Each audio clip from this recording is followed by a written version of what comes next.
வாழ்வோம் வாழ்விப்போம். நான் உங்க சூசி.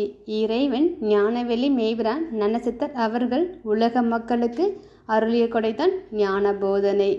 இந்த ஞான போதனை புத்தகத்திலிருந்து நாம் இன்றைக்கு பார்க்கக்கூடிய தலைப்பு சந்தேகம். சந்தேகம் எந்த சூழலிலும் எந்த நேரத்திலும் வரலாம்.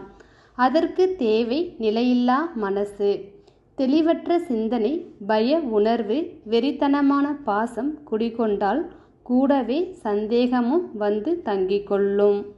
இவர்கள் சந்தேகிக்க இடம் காலம் தேடி போக வேண்டாம், இவர்களை தேடி வரும்.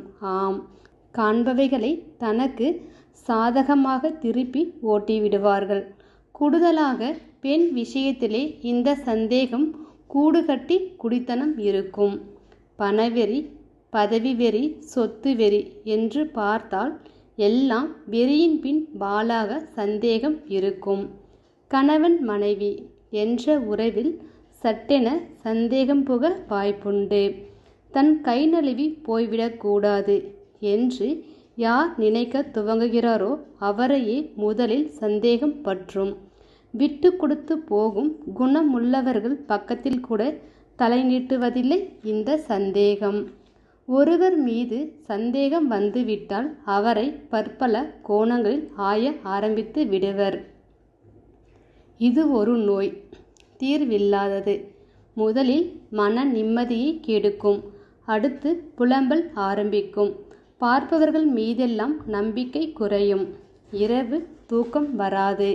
தன்னை தவிர உலகில் உள்ள அனைவரும் துரோகிகள், நயவஞ்சகர்கள், பழக தகுதியற்றவர்கள் என்று நிர்ணயித்து விடுவார்கள்.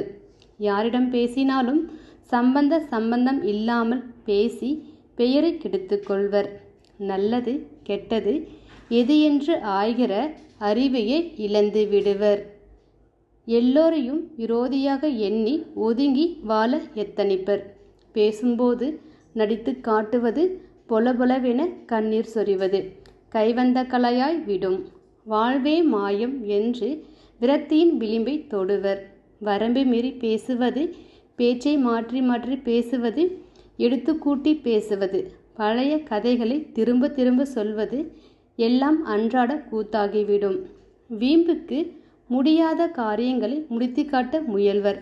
ஆண் பெண் சம்பந்தமான கருத்தாக்கங்களிலே அதிக அக்கறை செலுத்துவர். நன்றி மறப்பது இவர்களுக்கு சர்வசாதாரணமாக தோன்றும். யாருக்கும் அஞ்சேன் என்ற அடாவடித்தனம் தலை தூக்கும். தன் சுகத்தை எல்லாம் உதறி தள்ளவும் தயங்க மாட்டார்கள். வாழ்வை கொடுமையானதாக கற்பனை செய்து அடுத்தவர் மீது பொறாமைப்படுவர். ஒவ்வொரு செயலுக்கும் பாடம் படித்து கூறுவர்.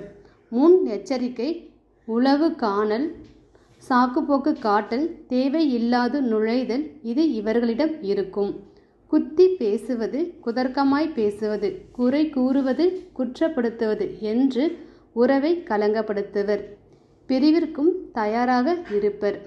பொல்லாத நோய் சினத்திலே சஞ்சாரம் செய்யும். சொன்னதை உடனே புரட்டி போட்டு பொய் சத்தியம் பண்ணுவர்.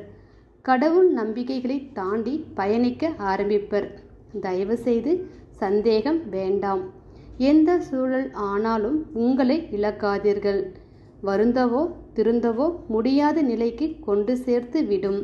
சந்தேகப்படுபவர்களை தள்ளி வையுங்கள். உடனிருந்தே குழப்பத்தை உண்டு பண்ணும் குணம் அவர்களோடு இருக்கும். அவர்களை விமர்சிப்பது வேண்டாம். வாழ்வோம் வாழ்விப்போம்.